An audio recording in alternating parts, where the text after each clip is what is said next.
Hey guys, we are here. We are live and in person. And it is, let's see, 9:03. So I guess we'll go ahead and get started. So let's see. Just clicking a few things. Don't mind me. Today's Tuesday, right? I think so. The last I checked. I can't remember what day it is. Anyway. Well, yeah. So we're gonna just chat with whoever wants to hang out and talk about a proper human diet. We're gonna talk about how all the different parts of that come together. Those are going to be things like diet, uh, activity and exercise, um, sleep and rest. Those get overlooked very often, and the mental, behavioral, spiritual, mindfulness side of that, the habits. So it's four big pillars that they kind of make up a proper human diet, proper human lifestyle. So yeah, what we're not going to do is, as a health coach, it's outside of scope to discuss your labs and interpreting your labs and dosages of medications or supplements. That's a conversation between you and your provider. Now, what we can do is we can talk reference ranges. We can talk, kind of what I've personally experienced, what she's personally experienced, and just some anecdotal things. But that's one of the things we can't do. So, does anyone have any questions? If you have a question, post it in the comments. Tonight wasn't so much topic driven, but I can always talk about something. Yes, he can. Always. Wow. I'm just kidding. No, you're not. Hey, Terry, how are you? So I guess one thing that I want to talk about, and we got coming up in the month of July, is we're gonna have a mindfulness challenge. I got some education and some certification as a mindfulness coach, and what does that mean? That's all of the things related to behavior. Some people have heard of cognitive behavioral therapy, and this is kind of I don't know, it's not like board certified, but it's like the light version, I guess, but more than armchair, whatever. But it's mindfulness. It's about taking. Oh, she's sleepy. We are sleepy. Terry is sleepy. Me too. Anyway. No, and mindfulness, the great thing about mindfulness is that wherever you are, mindfulness, wherever you are spiritually, wherever you are mentally, your behavior, like when I get up in the morning, Neil used to tell me all the time, how can you be so happy first thing in the morning? Like you're just like all bubbly and ready to go. And I just need time to wake up. It's where your mind is, it's how it affects the rest of your day. I really believe that when you get up first thing in the morning, what is your behavior? Because your behavior, your spirit, your mental clarity or mental status first thing in the morning is usually going to set the tone for the day. That is what I have found.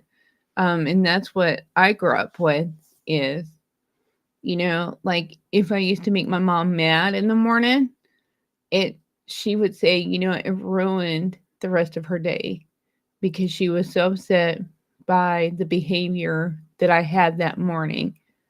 And so I really do believe that. So in the morning when I get up, I wake up and I'm like, granted, there's mornings I go, oh, do I really have to get up this morning? I don't know that I want to get up this morning. Only the days that end in Y. Yes. But I get excited about going to work. I do love my job. I like going to work. I like helping people. I love being able to see my husband and my kids in the morning, and it just kind of sets the tone. Now, if and it's more than just setting the tone. That is definitely a part of it. But what happens if the tone doesn't get set? what happens if it's always going to get set? What happens if it's less than positive? How does that affect the rest of your day as far as? Well, you need to, if you recognize it, if you recognize that it's not where you want to be, you have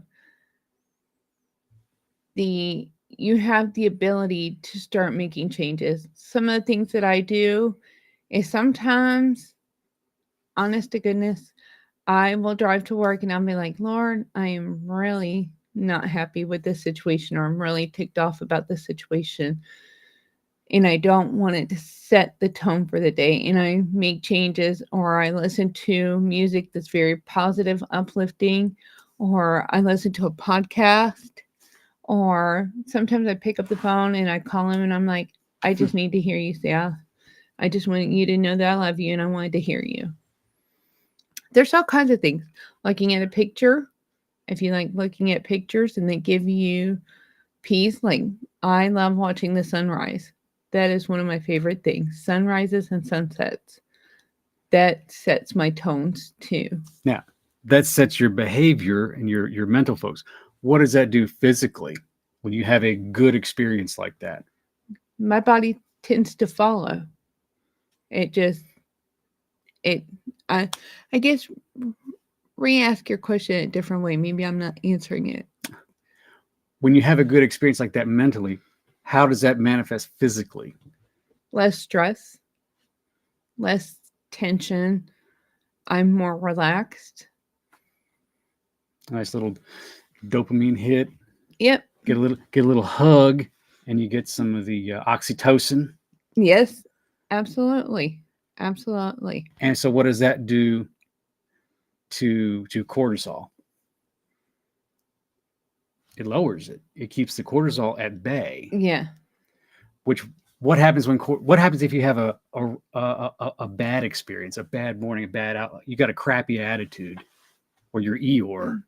Well, What happens to your cortisol increases, stress level increases, inflammation levels can increase, your mindset starts to change, and then you become more focused on the negativity, which then begins a negative feedback loop that it's a downward spiral. Right. And what happens with chronic stress? Chronic cortisol, which means chronic insulin, which means everything that you're trying to do and make up ground through diet and lifestyle change, it's one step forward, two steps back with chronic stress involved. Yeah. This is my point, is everyone wants to, there's, oh my goodness, so many people, they focus and they fixate on, tell me my macros, tell me what I have to eat, tell me when I have to eat, and everything's going to be fine. Robotic schedule. Right. Number one, it's, a lot of folks are telling me what I need to do. Well, and that's a good starting point. But at some point, you need to take ownership of your own health journey, and realize I have more work to do. And hello, Laura Jean. Yeah, I need to hear this too regularly. You're welcome to borrow my hearing aid. Like I was oxytocin. No, but all of these things, they work together. That's PhD synergy, meaning many things working in conjunction with each other. If all you do is look at what are my macros and I'm going to track it in my app, and that's all that you're looking at, you're missing out on 3/4 of the puzzle. You're going to get like the bottom right corner, and that's it. You don't have the rest of it, because if you're not looking at things like mindfulness, your mental outlook, that directly affects. And I'm going to be posting some stuff here in the next probably tomorrow, how that can directly affect your hormones, like cortisol, and then how that will cascade over into insulin. And then guess what? chronic stress, chronic cortisol, chronic insulin, chronic A1C going up, up, up, which means you're fighting against yourself at that point. And then 3 months later of stressed out to the max, and well, maybe nothing's worked. This PhD is not working. Then you start to revert back into, well, let me try this. Let me throw some exercise at it. Yeah, that's what I'll do. I'll do a bunch of exercise, and that'll make up for any lost ground. Or maybe I just need more time to heal, but I'm just actually being impatient and working against myself. But let me just throw as many things at it, not knowing what you're actually doing. That's like if you're in the kitchen and you're making a recipe, and you taste it, it's just not quite right. Well, I'm going to throw some of that at it and see. Well, that didn't really do it. Well, that works on another recipe. Let me try that and try it. And then what do you have eventually? A mess, because you got all these extra ingredients that you're just trying to throw in willy-nilly that are actually fighting against each other. So when you open up the oven, you have mush. It's not whatever you thought it was going to be. It's not. Right. And we talked about this a couple weeks ago. So a couple weeks ago on a Friday, I was not feeling the greatest. We had a really rough week. We found out our engine was kaput. Now, we found that out because we were on the side of the road. Yes, we were. And it was so funny because the car started shaking and I was like, what is wrong with this? We just fixed this. That's peculiar. Yes. So when we tried to go up the hill, guess what? The vehicle rolled back. And I thought, and our daughter missed the tournament for Taekwondo. So that was really stressful. So the problem was the three of us were in the car and we happened to pull into someone's yard. And thankfully, we're so grateful and thankful that they were like, hey, just go ahead and back up a little bit more just to make sure that, because this is a busy, this was a busy street that they were on. It was a busy country road. So we're very thankful that when we just kind of backed into their, yard, that they came out and they were nice and didn't have guns, get off my land. Yeah. So because where we live, that's a possibility. Well, and the thing is I wasn't sure what we were going to do. And so that added some stress. And I thought, okay, it is what it is. We're going to handle it. And then Sunday and then Monday, some things happened at work. And then I started taking things personally. Our teenager was being a teenager, and that added some more stress. And then child number 2 added some more stress, and child number 3. So as the week went on, I was taking on more and more stress. And instead of recognizing it, I didn't recognize it until Friday night when it got so bad that I had a migraine that literally made me ill, physically, mentally, all the way through and through. How often do you have those? Nowadays, very rarely. Very, very rarely. Once a year? Yeah, maybe. So Saturday morning, I woke up. We were getting ready to take our daughter to her Taekwondo lesson. And Neil said, well, do you want me to take you to your favorite coffee shop? And I was just real quiet. And I was like, no. And because that migraine was just sitting on me and it was awful. And he was like, okay, now I'm really worried. She said no to coffee, to the coffee shop that she likes. So he immediately took me over to our chiropractor. And sure enough, it was a tension migraine is what I had. Because as soon as he did the adjustment on me, and he said I was night and day different. So was I still having a headache? A little bit, but nowhere to the point that it was affecting me so much that it hurt to move. So when I recognized that, okay, so I've added all this stress. My cortisol levels were up, my inflammation was up because my hands were hurting, my feet were hurting, my back was hurting, Your everything was hurting. everything was hurting. So after that, I've I've decided, you know what? When things start to hit, I need to start writing it down. And then I started doing the Pilates stretch in the morning. I I am a very, very beginner Pilates person. I am not advanced in the least. But I started moving better. I started feeling better. So I was starting to set the tone. So changing your mental status and recognizing some of the stressful situation. What is stressful? What's causing tension? Is it work? Is it family? Is it finances? Those kinds of things, writing it down. Yeah, and what writing it down does for you is it forces you to acknowledge it. Now here's where you can go off the rails if you're not careful.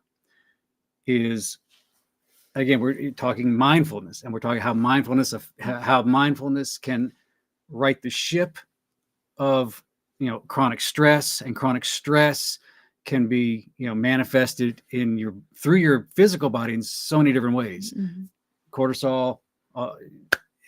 So what that does by writing it down, it forces you to acknowledge it. It's right in front of you. You can't deny it.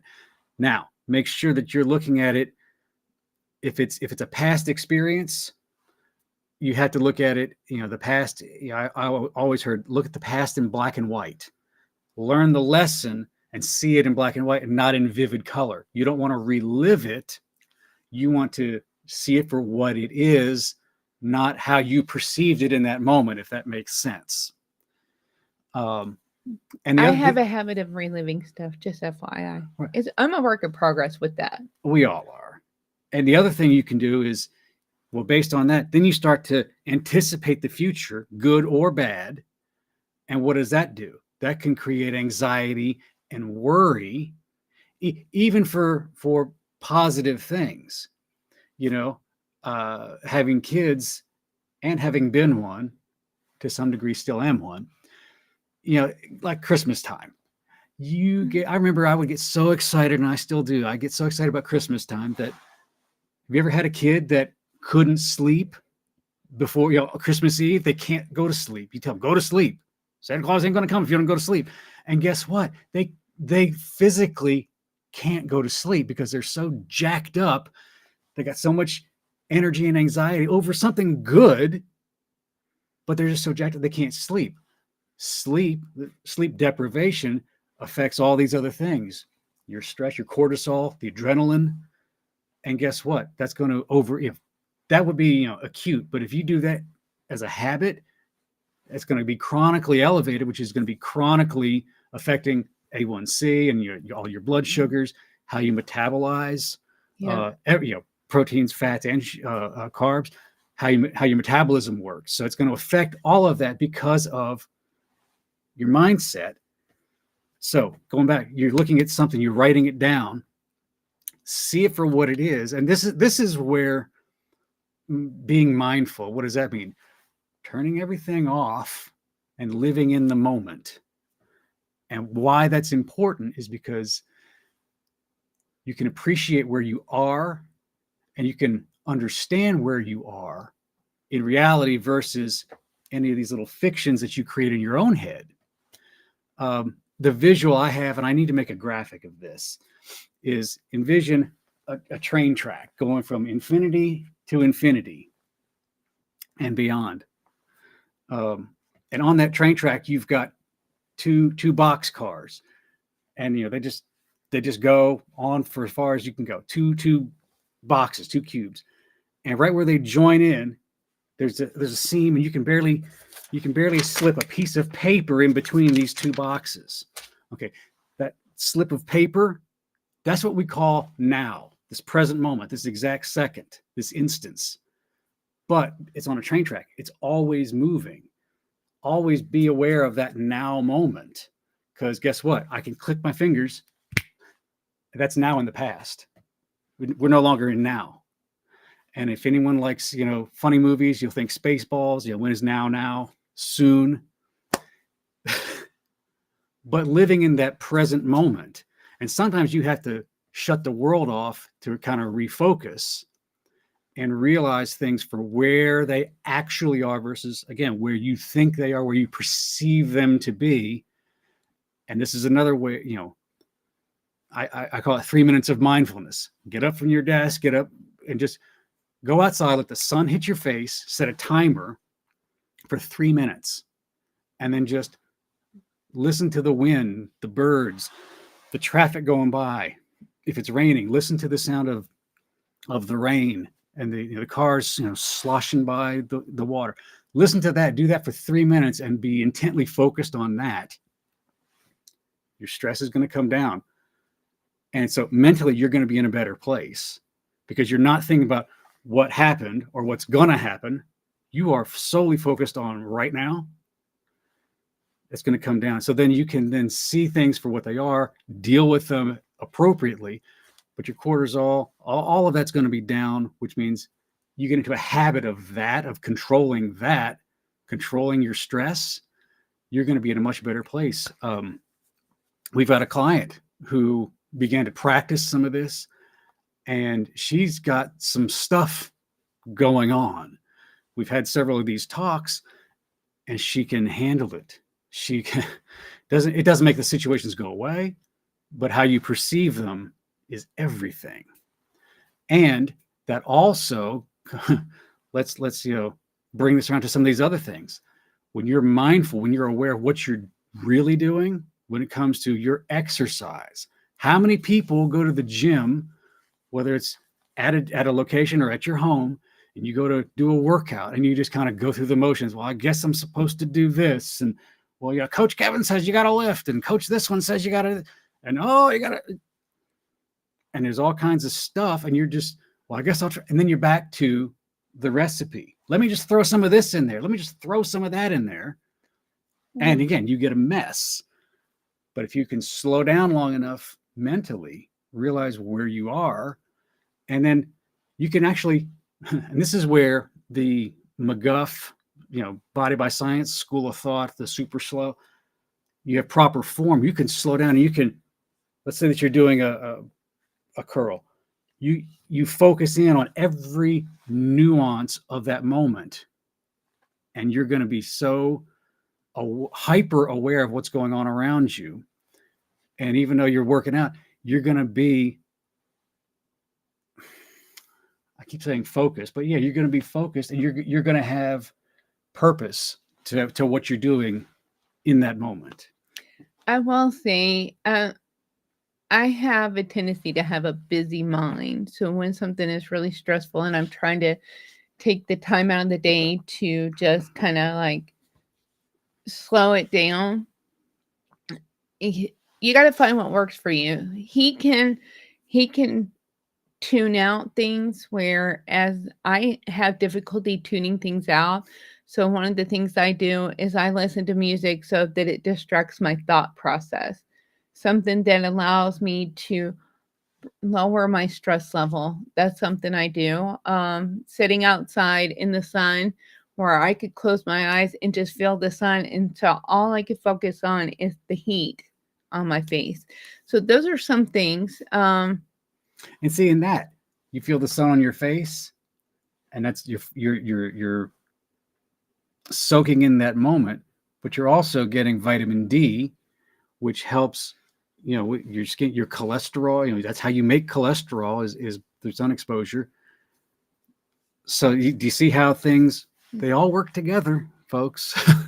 They do. And you just got to find what works for you. And it may take a couple of tries. It may take a month. It may take 2 months. And it's okay until you kind of figure, because there's going to be days where certain things work better for you to help with your mindfulness, to help set the tone.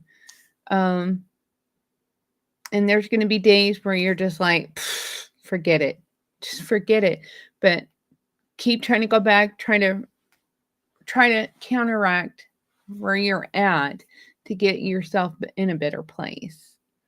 So Yeah, some days you just got to take a mulligan and just, you know what?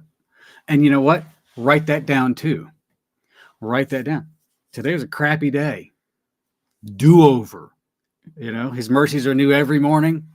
Start again. Yep. Boom. And from that, you've always got a clean slate. And one of the things that helps me set the tone, and it doesn't always have to be in the morning. So for me, it's multiple times throughout the day. But one of the things I do in the mornings is I'll read the Daily Stoic, because wow, what a great way to see things as they are. I'll read some scripture and some devotion time. I'll read something else. Sometimes it's about nutrition. Sometimes it's about lipid panels. Sometimes it's about insulin. Sometimes it's about trust God for your finances. Sometimes it's about whatever, but something else. Can you tell he is a nerd as much as he loves to read? I would love to read more. I'm working on it though. I'm working on it. And then when I get in the car, I'll put a podcast on or something, or an audible. But my point is taking time throughout the day to refocus does so many things. Then people say, well, only eat when you're hungry. Let's bring this back to a PhD, a diet, what you're eating. And, just tell me my macros.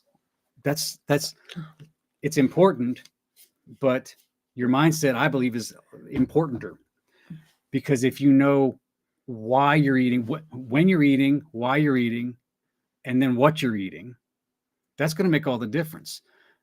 And guess what? What's the number one reason people overeat or eat wrong foods? Stress eating. Stress eating is a thing. It is. Oh, I agree. Yeah. Oh my gosh. Nurse Cindy, we've met her a few times. She's a hoot. She was just on Dr. Tro and Brian's Low Carb MD podcast. Listen to that. It's a great podcast, and she's crazy. But she talks about one of her big victories was being able to go into a convenience store, and she came out. She's like, I would have always, grabbed a candy bar and a snack and this. She's like, I didn't. And it was like freeing for her. When you realize that you don't have to, and if you don't have any, all this extra stress on you, you don't stress eat. And then you can realize, I'm not really hungry. Maybe it's the social aspect, or maybe it's just the habit of convenience store, grab some junk food. That's a really good thing. A lot of our social gathering it used to be focused on food. Some of our gatherings now is nowhere as food focused. So yeah, our society pretty much, social. It's about the food. Social eating. Yeah. Well, you spend time with family. Well, what time are you getting here? Okay. So what time should we have dinner? Okay. So now we get up in the morning, what time are we going to have breakfast? Okay. We can go do this, and then we'll have lunch here, and then it's all about food, not about the memories. When people ask me to go hang out with them or do whatever, if they're eating, at some point, you got to eat. Right. You do have to eat. But, like, let's say I'm in the middle of a fast, or it's just, my eating window hasn't opened up for the day yet. It's too early for me. Right. Or it's after. Right. So you go out and you meet somebody at a restaurant, or meet some folks at a restaurant, and I'll order, a soda water with some lime in it. And like, aren't you going to eat? No, I'm good. Are you okay? Yeah, I'm fine. You're not going to eat? Here, have something to eat. Do you need money? Is that it? You need some money? No, I'm fine. I'm just not eating. I'm choosing not to eat. And I'm okay with that. But it's like, and sometimes I will have to tell people, I came here for the company, not the food. People think he's weird when he does that, but yeah. They think I'm weird when I don't do that too, but I tell you, it's not about the food. You're making it into an issue I'm just saying, I don't care about the food. I came here to talk to you. Right. And he'll do that, like with our girls and stuff, when especially our college student, where she's just wanting to have a chat, and he'll take her to like Waffle House and they'll sit and talk, and she'll order something. So she's used to it now. It doesn't bother her. And she's like, it's just so weird and creepy. So, but no, I mean, we're starting to do things instead of being focused on food. We'll sit outside on the porch and just sit there and drink a cup of coffee and just enjoy the peace. Enjoying the weather, enjoying the things that pass by. But there's definitely no stress eating. And then here's the other thing, and I keep saying, and I love you. Yes. The keto candy, the keto treats, the keto this. I'm just like, please stop buying them, because stressful moments do happen. Mm-mm. And if you're having a moment of weakness and it's right there, it's so easy. What's a keto treat? Yeah, that's how they get you. Yeah. That's how your mindset gets you. And that just feeds bad behavior. Why do we want to reward bad behavior? That doesn't mean you can't have an occasional keto treat. You can do whatever you want. You're a free moral agent. I don't know how many of you have keto treats or keto candy or whatever. I mean, the ones we're talking about are like the dark chocolate with the peanut butter in it. And I like to have some on hand, because I don't want to get back into an old habit, which is I am not going to eat something and then I end up eating other stuff. And then I'm like, you know what? I finally just give in and I finally eat what it is that I really want. Just eat the small thing that I want. And then I'm good for the rest of the night. It's still, I mean, I don't eat them as often. Okay. Nowhere as often. Right. Now let's bring this back again. We keep going around this circle, those 4 pillars. Yeah. Let's bring it back to mindfulness. If you're like, you know what, I'm going to choose to have it. That takes mindfulness. That takes being present in that moment. And I know, Kevin has talked about this a lot too. Right before you pop the chocolate in your mouth. Oh, it's dark chocolate. It's 90%. Okay, it's still chocolate, and it could still, if you're doing it out of habit or out of stress, there's a situation. But he'll say, but right before he does it, he says, I'm stopping. I'm going to look at it, address it, and say, I am choosing to put this poison in my mouth. I know it's not good for me, but I know it tastes good too. And I'm willfully choosing. See, that's a form of mindfulness, because you're not letting your emotions cloud your decision. You're not, allowing anything else to be a factor other than your personal choice. And then, and you can say, and I accept the consequences. So that in this moment, it's a decision. You're not blaming anybody else. You're just saying, this is what I'm choosing to do. And you're in that moment. You're not in the past stressing over something that happened before and just, it's all cloudy and I'm just going to eat whatever, because you can never eat just one. Or you're not anxious about, I got this deadline coming up and I'm just going to, no, you're present. Stop. I'm right here. I'm choosing to do this or this. And so that's what mindfulness can bring to the table. But just like changing your store buying habits, just like changing your menu options and what you put in your fridge and your pantry, you have to exercise that. You have to exercise your physical body in certain ways that maybe is different than what you're used to and familiar with. You've got to change your brain. You got to change that mental approach. It's like a muscle. It takes exercise. People talk about, you got to exercise your fasting muscle. You have to exercise your mindfulness, your present moment muscle. It's not going to happen overnight. That's why we're going to do a challenge to give you a series of tips on how to do that. There's no one size fits all. There's no keto cookie cutter. But we're going to give you a variety of options to help you do that. You find what works for you. And, one of those is journaling. One of those is, just, that present moment awareness, shutting everything off. There's a lot of different things involved with that. We'll get into that later. But that's going to affect all the other things of those, those 4 pillars. Your outlook is going to affect how you sleep. It's going to affect your stress level. Take it down so you can sleep better. It's going to affect, if you have a lot of extra stress, then you're going to have elevated cortisol. You're going to have higher blood sugar. It can affect insulin resistance, which means over time you might have trouble in the gym, which means you could have trouble recovering, which means that could affect your sleep, which could affect how you eat.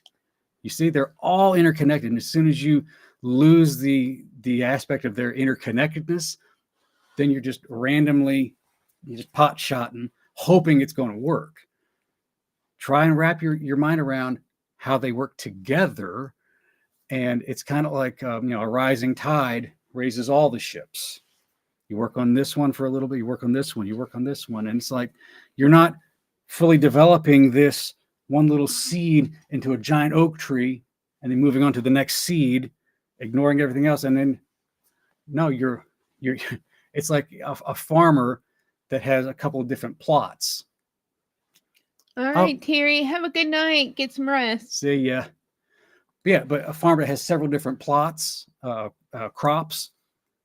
If you've got this crop over here of, corn, you're not going to ignore your other ones until, now it's come up. We've harvested that.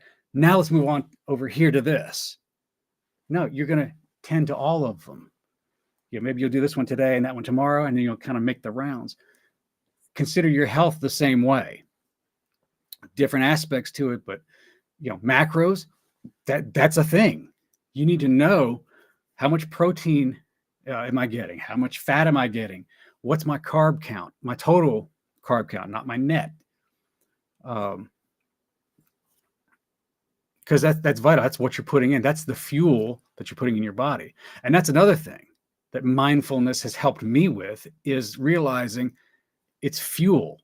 It's not the experience. It's not the emotional attachment that we put to it, unless we choose to. It's fuel. And you want the best fuel. That's like trying to judge the fuel that you put in your car by the signage or how clean the bathroom was at the gas station. There's no interaction between those. The fuel you put in your car is the fuel you put in your car. And if someone needs to call the bathroom attendant, well, that's a whole other issue. The fuel that you put in your body is the fuel that you put in your body. The emotional attachment you put to that is a separate issue. That's where it's just food. I didn't come here for the food. I came here for the company. That's where the emotional attachment goes. Do you see how they all work together? Anyway, so that's really what's been on my mind, on my heart the last couple of days, couple weeks. You got anything else? Well, just keep in mind that everything. If you have a question or anything, comment or absolutely, guys, stop your yakking. That's fine too. So, just keep in mind you are always a work in progress. Yes. And that goes back to what Neil said before, is that 1%. That 1% change that you make, that 1% positive added exercise or mental challenges that you're doing. Like last weekend, I went for a 6.1 mile hike. I literally felt like I was rock climbing. I wasn't rock climbing, but I really felt like I was rock climbing because we were climbing over several rocks, and I had never been on this trail, and I went with a girlfriend of mine, and that day I was able to relieve a lot of stress. So just by walking, that really helped me that day. And then I was able to have mental clarity for the rest of the evening. And that's when we went on our date. Mm-hmm. So Oh yeah, you just hit me, taking the stress down. It helps digestion. It helps your gut microbiome. I mean, again, and the gut microbiome affects this and then this affects this. Everything's interconnected. Absolutely. So, do y'all have any questions, any concerns, any insights that you want to share? You're welcome, Denise. So, if you have any questions, any concerns, as far as mindfulness, or if you have any experience that you have realized has affected your sleep. I noticed my sleep habits have been a little off here the last couple of weeks, but I know why.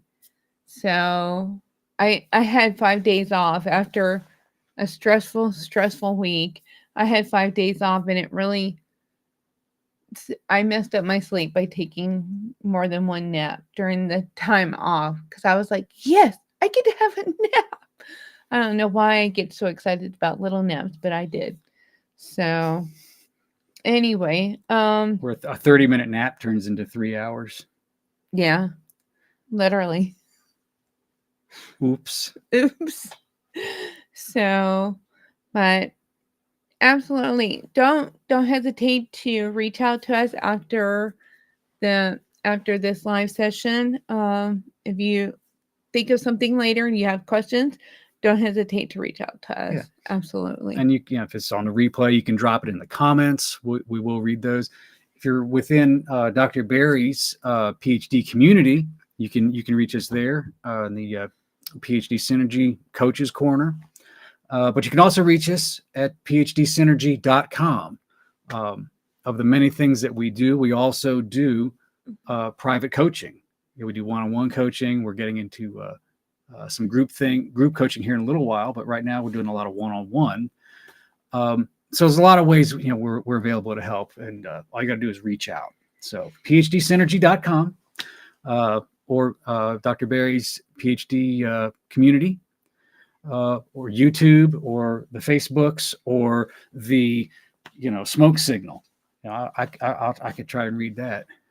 Denise, yes.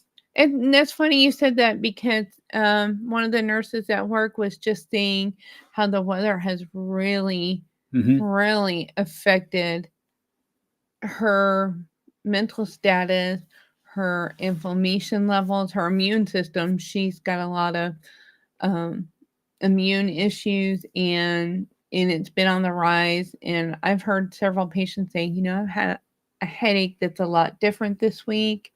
So the weather really has. I know Florida people are, it's not just Florida, but our kids are in Florida and my parents are, and they're like, it's hot. So I know that has affected them as well. So just make sure you're getting your electrolytes. That's what I would recommend. That's exactly where I was going to go. Yeah. So just make sure you're getting your electrolytes and your minerals, like the daily minerals is really good. Your potassium, magnesium, make sure you're getting all those in. And if you're drinking caffeine, just make sure you are flushing that out in replacing it with the appropriate electrolytes. Right. And everyone, the conventional wisdom, especially when it's really hot, is stay hydrated, drink water, half your body weight in ounces of water. That's like a gallon of water a day, and you will effectively flush out all of the said electrolytes. So drink to your thirst. If you're thirsty, have some water, have something to drink. If you're not thirsty, don't force yourself to, because you're just going to get rid of all the good stuff and have to put it back in. Good. Wow. How do you survive without caffeine? I have a caffeine. I like my caffeine. I'm addicted to caffeine. I'll admit it. I'm working on it. I try to cut off my caffeine around 2 or 3 o'clock. Most days I'm successful. So, and it's so funny because I have a girlfriend. She said, "Oh, I don't drink caffeine." And I said, "Yes, you do. You drink tea." And she goes, "That has no caffeine in it." I'm like, "Bring me the box." Really? So we joke about it now, because she was like, "I really didn't think tea had it." I said, "Some teas are higher in caffeine than coffee." And she was like, I'm like, uh-huh. Oh yeah, and just for all the coffee drinkers out there, here's a tip: light roast coffee has way more caffeine than medium or dark. Yep. I like dark roast. I like the bold, as long as it's not bitter. But yeah, if you're on a road trip and you need some caffeine, or you're in college doing an all-nighter, get light roast coffee. That'll give you a buzz. Yeah, because one of the roasters, we have a roaster that's been doing this for over 2 decades, and he's a roaster. And he was like, oh yeah, blonde roasts have way more caffeine than a dark roast. And I was like, Always. really? So I didn't think that. Yeah. Now I will say, you mentioned you're trying to get some relief from the pain. You're trying ketovore. How long have you, Denise? How long have you been on a ketovore diet, and what did you come from? Oh, good. I've been Yeah. addicted. Well, that's good that your body can't handle caffeine. Then you don't have to worry about the negative effects. One less thing to worry about. Yes, one less thing. I will tell you, if I haven't had coffee first thing in the morning when I wake up, I do have a bit of a headache because I'm craving that caffeine. So that's a good thing. And it also can be dehydration.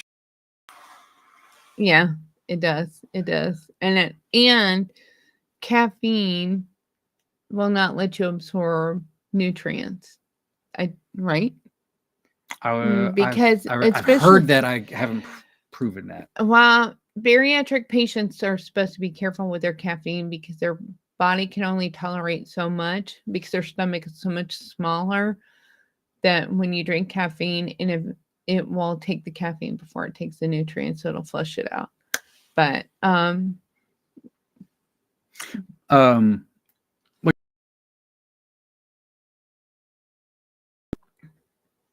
connection lost.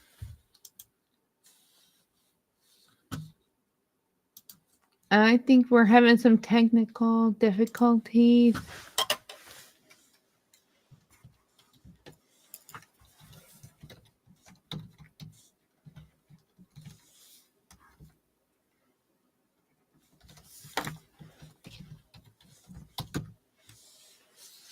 I don't know if this is going to send or not. Are y'all there? We're not sure if we came back or not. But well, anyway, ketovore. Yeah, you're lowering the carbs down, and yeah, you may get some relief from that, just because. Oh, yes. Good. So you might get some relief from that just because of the just less inflammation. It doesn't mean it's going to go away, but it could certainly reduce it. Oh, good deal. Good deal. Denise, on the ketovore, one of the things I will tell you as far as inflammation, I'm not sure what kind of pain you have, if it's inflammatory, if it's part of your immune compromise or whatever. Just keep in mind when you're going ketovore, it takes a while to flush all that out. Yeah. How long, if you're trying ketovore now, what were you doing before? Because that can make a difference. Time served can make a big difference. Yep. For me, I had 45 years of eating a crappy standard American, standard Western diet, and I was fat from that for most of that time too. So it took a little while. It was not, an overnight thing by any stretch. Yeah, and Neil has to be, because he is like, okay, keto for 3.5 years. Good. Okay. So we're preaching to the converted. Yeah, so that's going to make a difference. So if you're still experiencing some pain, and Dr. Barry has mentioned it's that carb knob. Just turn the dial down a little bit more. You don't have to go carnivore or lion. Just turn it down a little bit, and also some of your food choices. I mean, turning the knob down is going to narrow the food choices a little bit anyway, but also just be very aware. Okay. Oh, yeah. So turning that knob down could potentially lessen the severity of those symptoms. We're not going to say anything's going to be cured or whatever. We can't say that. Everybody's different. Right. but it could, and there's anecdotal evidence out there that it could lessen the symptoms, which that would be nice. Now, arthritis is it's inflammation. So, especially in the spine area, that is a lot of pain. I know that's a lot of pain. I do have patients who have had issues, autoimmune issues, along with spine issues and stuff. So I am so sorry. Yeah, and there a lot of times those are interconnected too. If you've got this, you may have this, and this. It's almost like taking a firecracker, and once you light it, it just keeps on adding more and more and more until the whole thing, it just affects everything, every joint, every. But if you have some kind of an intervention, even if it's dietary, it can cascade in a positive way too. The symptoms of this one can increase, but then these will decrease, they'll all decrease. Now your mileage may vary, but that's always the hope. Well, and I will tell you, Neil and I, some people know, Neil and I are very careful when we go out to eat, because nowadays soybean oil is one of the main ingredients that they put on meat. And it was just funny because every time we eat somewhere, like a steak from somewhere, they always brush it with soybean oil. Or soy or canola. Yes. And the soy really affects him. It affects him within 8 hours. I'll wake up and I feel like I've got, boxing gloves on or catcher's mitts for hands, and I'm stiff and they hurt. Not debilitating for me, but I can definitely, and it's like, yep, we went to that same restaurant again last night. Yep. Yeah. I mean, we did eat out the other night, and that wasn't we didn't have any issue. No, that was pretty and good. I had the salmon, so I was really happy. So, but yeah, Nisha's success, she's got Hashimoto's, and you see what just a ketovore lifestyle has done for her. And I'll give you another one. The doctor that you used to work for was a rheumatologist who couldn't publicly say or say, cut your carbs, but he would say things like, take your sugar down. And but he was keto without being overtly keto. He was just telling people, he says, and he would eat one time a day or maybe twice a day. So he would intermittent fast, whether he labeled it as such or not. It was just his lifestyle was such. It's like, if you put a label on it, you say, oh, well, he's keto and he's intermittent fasting, and he's a rheumatologist for decades. He would do like all day, all work. He did not bring anything to work, and he usually worked from like 8 to 8, and then he would go home. But no, he did not. I never saw him eat anything. I've never seen him. Actually, I have never seen him in all the years I've worked with him. I had never seen him eat anything. So, but he was always drinking. He always had something to drink. But hi, Sharon. So, with that being said, there's something to be said. I will say I am getting back into the intermittent fasting. I have noticed a change in my hormone levels, my menopause, the heat waves, the hot flashes, whatever you want to call them. When I am doing the intermittent fasting, especially when I do the 36 to 48 hours, I notice a tremendous shift. I am not sweating anywhere like I was. So that makes me a happy girl, because then I'm not waking up sweating and going, I just took a shower and now I got to get back in the shower. So that has really helped as well. It's a hormone regulation, hormone optimization. Mm-hmm. And guess what? See, it all is a cycle. you don't do it. You wake up sweaty, you have hot flashes, then it affects your mood, which affects your cortisol and your hormones and your stress. And it's, oh, see, they all work together again. Yeah, they do. They do. But I don't like being, if I'm going to sweat and I'm working out, I am causing a sweat and I'm working out. But if I'm sleeping and I'm sweating, I just, ugh. Well, and again, going back to sleep, Mm-hmm. you know, a good practice for sleep hygiene is room is totally dark in a very cool temperature, 65 degrees, 63 degrees, nice cool temperature. Let your body, they say, fight or flight, rest and digest. Well, the rest and digest part, let your body rest and do all of its healing, let it, put it in the proper environment, which is a nice, cool, store in a cool, dark place. Yeah, we do keep our bedroom really dark. We do no lights and no, I don't do any electronics in our bedroom. Right. All my electronics, because I feel like they affect my sleep habits. So, but yes, and we listen to, well, I can't really hear because I sleep on my good ear. Huh? So, pink noise. If anybody does pink noise, but I'm hearing a lot more people say, "Oh, I'm doing white noise," or "I'm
Are you guys still there?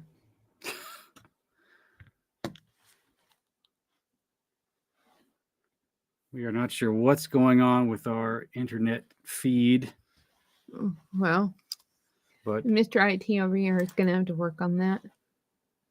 Not me. anyway. Yeah, not sure what happened, but we're going to go ahead and just wrap this on up. Guys, if you need anything, just reach out to us. We're on YouTube. We're on Facebook, PhD Synergy page. We're on Dr. Barry's PhD community on Mighty Networks, and we are on phdsynergy.com. So reach out if you need anything, and we will talk to you later.